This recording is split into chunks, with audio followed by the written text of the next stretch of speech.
ഇനി നമുക്ക് വെരിക്കോസ് വെയിനിൻ്റെ ലക്ഷണങ്ങളിലേക്ക് കടക്കാം. അതിൽ പ്രധാനപ്പെട്ടതാണ് കാലുകളിൽ ഉണ്ടാകുന്ന വീക്കം, അതുപോലെ രക്തക്കുഴലുകളിൽ ഉണ്ടാകുന്ന തടിപ്പ് എന്നിവ.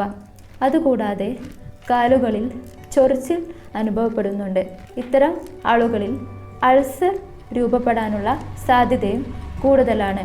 അസഹ്യമായ ചൊറിച്ചിൽ കാരണം ഇത്തരം ആളുകളിൽ അൾസർ രൂപപ്പെടുകയും അത് ക്രമേണ വലുതായി വലിയ അൾസറിലേക്ക് മാറുകയും ചെയ്യുന്നു.